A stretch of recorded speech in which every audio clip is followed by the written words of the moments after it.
उस्ताद जेठानी। रीना शादी के बाद से ही ससुराल में सबको दबा कर रखती। हर बात पर खुद को सबसे बेस्ट साबित करने की कोशिश करती।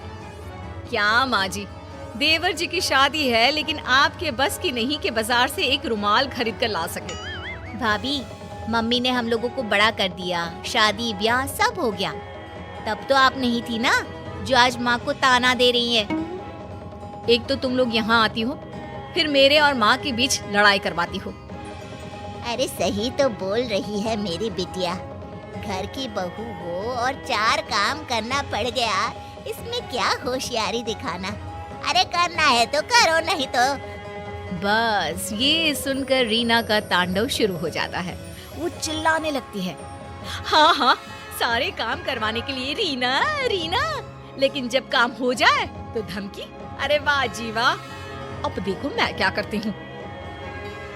घर पर छोटे देवर की शादी, ऊपर से भाभी नाराज। अरे रीना बहू दिखाई नहीं दे रही, उसे बोलो छोटी बहू के घर जाकर उन लोगों से पूछ ले, कोई काम की जरूरत तो नहीं है। लेकिन रीना बहू हो तब ना। पापा, भाभी तो मायके चली गई, ये कहकर गई है कि शादी में भी नहीं आएंगी। अरे ये क्या बात होती है, समाज क्या कहेगा। और अब जब सब घर में आने वाले हैं, ऐसे में बड़ी बहू का घर में ना होना बिल्कुल भी ठीक नहीं है ये बात। अरे पापा रहने दो ना उसे, वहीं छोटी छोटी बात पर घर पर कलेश करती है। सोचती है खुद किसी को कुछ भी बोले लेकिन उसे कोई कुछ ना बोले। ऐसा होता है क्या? अरे फिलहाल तो बहू को मना कर लाना जरूरी है। ड्राइवर से बोलो कार निकाले, हम खुद जाएंगे। घर के सभी लोगों को बहू पर गुस्सा आता है। जो आदमी अपने उसूलों के आगे किसी के सामने नहीं झुका, वो कल की आई एक लड़की को मनाने जा रहा है। पता है ना माँ, पिताजी को समाज, परिवार और आस पड़ोस की कितनी परवाह है। पापा सबके सामने मिसाल कायम करके खड़े हैं कि उन्होंने पूरा परिवार बांध कर रखा है। ऐसे में भाभी नहीं होंगी तो पापा की प्रतिष्ठा में उंगली तो उठेगी ही ना। ये भाभी की जीत नहीं, सबसे बड़ी हार है, हार। उधर मायके में रीना की माँ, अरे बेटी क्या बात है, इतने पैसे वाले लोगों को घुटने में ले आई तू। देख तेरा ससुर कैसे गाड़ियों का काफिला लेकर आया है हम लोगों के दरवाजे। अरे माँ बस बहुत हो गया इन लोगों का नाटक। अब तो देखो वो जो इन लोगों का दूसरा बंगला है ना, देवर की शादी के बाद वहाँ जाकर रहूंगी मैं, देख लेना। तभी ससुर बहू के मायके आते हैं। रीना की माँ नाटक करती है, अरे आइए भाई साहब, अरे देखे ना कब से समझा रही हूँ कि ससुराल में तेरी जरूरत है, चली जा बेटा। लेकिन पता नहीं क्या बात मन को लग गई है, आई तब से रोए जा रही है, रोए जा रही है। ससुर जो बहू की माँ की हरकतों से अच्छे से वाकिफ थे। देखिए वो सब हम बाद में देख लेंगे, हमारे घर का मामला है। फिलहाल रीना बेटा घर चलो, वहाँ तुम्हारी जरूरत है। बड़ी बहू हो तुम, लोग क्या कहेंगे। देखिए पिताजी, आप खुद आए हैं तो ठीक है, मैं चल रही हूँ, लेकिन मैं साफ साफ कह देती हूँ, देवरानी के आने के बाद मैं उस घर में नहीं रहने वाली। वो तो तुम्हें बोलने की जरूरत ही नहीं है, मैंने पहले ही फैसला ले लिया है कि मैं तुम्हें दूसरे बंगले में शिफ्ट कर दूंगा। छोटे की बीवी और वो हम लोगों के साथ रहेंगे। रीना को तो मानो मन मांगी मुराद मिल गई। तो फिर ठीक है ससुर जी, चलिए चलते हैं। रीना ससुराल चली जाती है और अच्छे से शादी हो जाती है।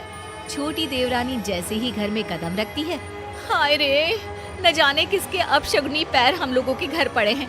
बत्ती ही चली गई, करो अब अंधेरे में सारी रस्में। तभी नौकर कहता है, अरे नहीं नहीं बड़े बहू जी, वो तो बत्ती आई है, जनरेटर बंद किए है ना अभी। छोटी बहू के तो पैर बहुत ही सगुन वाले हैं। अरे 2 दिन से पूरा मोहल्ला अंधेरे में डूबा था, अब जाकर लाइट आई है। अरे हाँ ठीक है ठीक है, ज्यादा बोलने की जरूरत नहीं है। नौकर हो, नौकर की तरह रहा करो। देख रीना, हम लोगों के घर हमेशा से इतना पैसा नहीं था। तेरे ससुर ने बहुत मेहनत से कमाया है। नौकरों से अच्छे से बात किया करो, ये हमारा परिवार ही है। हाँ हाँ ठीक है ठीक है, वैसे मेरे मायके में नौकर चाकर रहे नहीं, लेकिन सब जानती हूँ कैसे बात करनी होती है इनसे। नौकर मुंह लटकाकर चला जाता है। अरे देवरानी जी, कुछ बोलोगी भी कि बस ऐसी ही सबको घूरती रहोगी? लेकिन छोटी देवरानी कुछ नहीं बोलती। अगले रोज, अच्छा तो मैं चली दूसरे बंगले में। यहाँ सब आप लोग आराम से खुशी खुशी रहो अपनी नई बहू के साथ। रीना का पति कहता है, लेकिन मैं अपना घर माँ पापा को छोड़कर कहीं नहीं जाऊंगा, ये तो पक्की बात है। तो ठीक है ना, आप रहो, मैं और बच्चे तो जाएंगे। कौन रहेगा यहाँ सर्कस में? छोटी देवरानी बोल पड़ती है, दीदी आप इस घर को और घर के लोगों को ऐसे नहीं कह सकती। हाँ रीना भाभी, छोटी भाभी सही कह रही हैं। तभी ससुर जी आते हैं। बड़कू बेटा, अपनी बीवी को लेकर जाओ दूसरे बंगले में, हम लोगों के लिए छुटकी बहू है। पिता का ऑर्डर मानकर बड़ा बेटा रीना और बच्चों को लेकर चला जाता है। आज सब कान खोलकर सुन लो, वो घर की बड़ी बहू है, बड़ी ही रहेगी। समाज में, परिवार में, हर जगह उसे हमारी बड़ी बहू के नाम से जाना जाता है।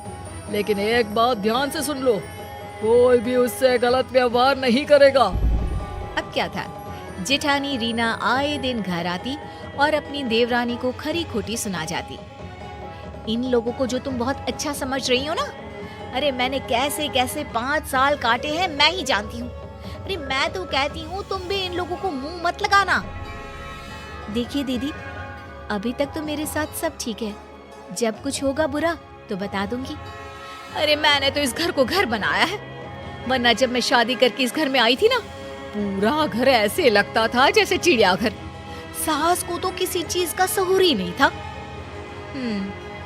ठीक है ना दीदी, अब देखिए आप नहीं है, लेकिन घर माँ जी ही तो चला रही हैं। मैं तो वही करती हूँ जो वो कहती हैं। अरे एक बात और, बुढ़िया ना बहुत गहना रखी हुई है। अब मैं तो यहाँ हूँ नहीं, तुम ही देखना कहीं ननद ही सारा गहना ना चंपट कर दे।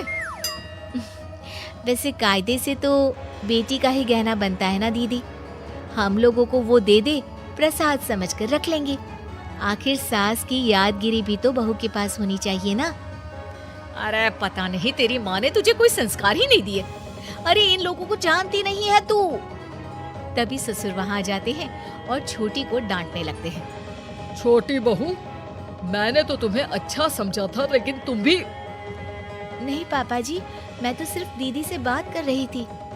हाँ, ये क्या कह रही थी पापा जी जानते हैं आप, कि बुढ़िया मर गई तो सारा गहना बेटी को दे जाएगी।